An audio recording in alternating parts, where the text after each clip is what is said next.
যাতে করা না হয় কোনো একটা প্রকল্পের ক্ষেত্রে সেই বিষয়ের উপর বিশেষভাবে জোর দিচ্ছে। প্রতিটি মন্ত্রণালয়কে সরকার সেভাবে নির্দেশনা দিয়েছে। স্যার আরেকটা বিষয় বলেছি sir, bank resolution authority sir already প্রজ্ঞাপন হয়েছে স্যার, এটাতে স্যার কি আছে আর এই পরিস্থিতিতে কিভাবে মূল্যায়ন করছেন স্যার নতুন এই? এটা তো জাস্ট সরকার মানে আমরা ওয়েবসাইটে দেখলাম জারি করা হলো, এখন সেটা বাস্তবায়ন আমাদের কনসার্ন ডিপার্টমেন্ট বাস্তবায়ন করবে। বাস্তবায়নের সময় তারা বিভিন্ন ডিপার্টমেন্টের মধ্যে যার যেগুলো দায়িত্ব সেটা দায়িত্ব ভাগ করে দেবে, কে কোন পার্টটা করবে।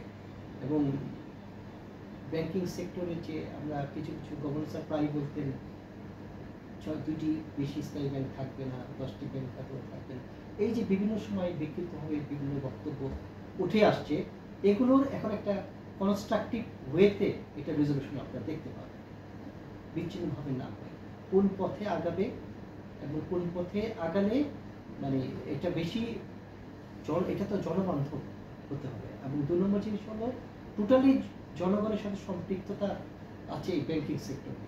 অতএব কেন্দ্রীয় ব্যাংক যে সকল রেগুলেশন করে থাকে বেশিরভাগ ক্ষেত্রে হয় সরাসরি আর্থিক প্রতিষ্ঠানকে রেগুলেট করে, যেটা বেসিকভাবে জনগণ সম্পৃক্ত অ্যাক্টিভলি না।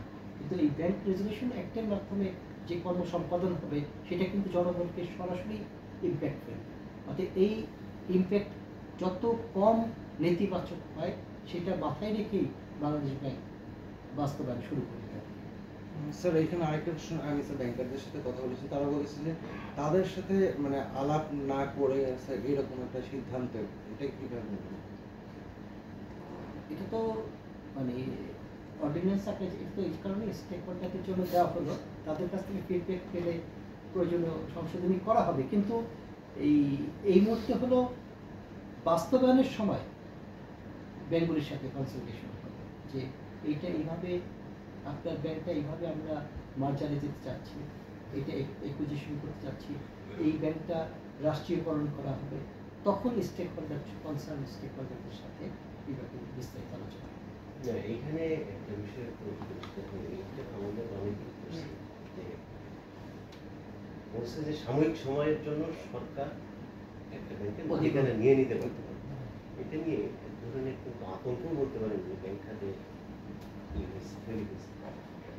যে দেখা গেছে যে আমরা যেটা আলাপ করতেছিলাম যে প্রথাগত এই ধরনের একটা ব্যাংক গঠন করতে অনেক প্রসেস মেনটেন করতে হয়েছে। উদাহরণ শেখ হাসিনাকে ম্যানেজ করতে হয়েছে, গভর্নরকে ম্যানেজ করতে হয়েছে, বাংলাদেশ ব্যাংকে এরকম সুরসদেবী তৈরি করতে হয়েছে। এরপরে ডিজিএফআই কিন্তু তুলে নিয়ে তারপরে এখন তো এসব লাগবে না, যে মানে ডাইরেক্ট একটা জায়গায় হিট করলেই শেষ। এটা আসলে এইটার বিষয়ে মানে এটা হলো আপনি দেখছেন যে 72 সালে দেশ স্বাধীন হওয়ার পরে, দেশ স্বাধীনতার আগে কিন্তু প্রায় 50টার উপরে ব্যাংক ছিল। আমাদের ইকোনমির সাইজ অনেক ছোট ছিল, কিন্তু ব্যাংকের সংখ্যা ছিল 50। স্বাধীনতার পরে কিন্তু সমস্ত বেসরকারি ব্যাংকগুলিকে একটি অর্ডারের মাধ্যমে রাষ্ট্রীয়করণ করা হয়েছে না? সোনালী ব্যাংকের 4-5টা ব্যাংকের সৃষ্টি হলো, এইভাবে সৃষ্টি হলো। এটা হলো সাময়িক সময়ের জন্য, হ্যাঁ। এবং কতদিন সাময়িক সময়টার মধ্যে আবার মানে নির্দিষ্ট করে বলা যাবে না সেটা কতদিন, কোন ব্যাংকটাকে কতদিন পরে আবার বেসরকারি খাতে ছেড়ে দিতে পারবো ওটা নির্ভর করবে, ওটার উপর নির্ভর করবে কতদিন পর্যন্ত সরকার নিজের মালিকানায় ব্যাংকটা রাখবে। না ধরেন সেটা কিন্তু করছেন না, করছেনটা হলো যে হ্যাঁ ওইখানে আইন অধ্যাদেশে একটা বিষয় বলছে যে সর্বোচ্চ 2 বছর একটা ব্যাংক সরকারের মালিকানা রাখতে হবে, সর্বোচ্চ 2 বছর, মানে ওই যে ব্রিজ ব্যাংকের আওতায় রাখতে হবে। তো কোশ্চেনগুলো যে ধরেন কোনো গভর্নমেন্ট কথার কথা আওয়ামী পন্থী লোকজনের ব্যাংক যদি এখন বিএনপি এসে বলে যে আমরা এটা দখল করে দিলাম, সেন্ট্রাল ব্যাংক তো ওই ক্ষমতা তো এই অধ্যাদেশ পেয়ে গেল, এখন সেইটা আসলে এটা হলো কি আপনি জিনিস খেয়াল করেন যে একটা ব্যাংক খুব সবল ব্যাংক, ওই ব্যাংক অবৈধভাবে দখল করার ক্ষেত্রে দুষ্টু চক্রের যতটা আগ্রহ থাকবে, একটা অতি দুর্বল ব্যাংক দখল করার ক্ষেত্রে কি সেই পরিমাণ আগ্রহ থাকবে?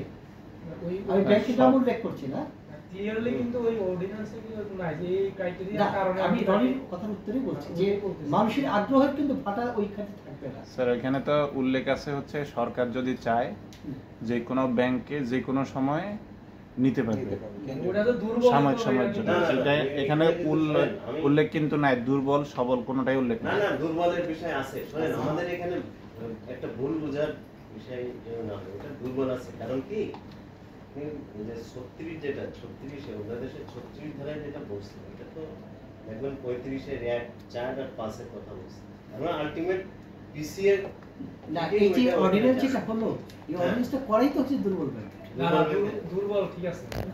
এটাকে সামনে রেখে তো দুর্বলতাটা কি ওই মানে কি মাপকাঠিতে এটা এই যে এই পর্যায়ে গেলে আমি ব্যবহার করব সেই মাপকাঠিটার জন্য একটা আলাদা দুর্বলতার গাইডলাইন প্যারামিটার তো আছে। আমাদের যে এই ক্যামেল সেটিং আছে না, আপনি যদি কন্টিনিউয়াসলি গত 5 বছর ধরে ক্যামেল সেটিং 5 থাকতেছে, তাহলে তার সবকটা প্যারামিটারই নেতিবাচক।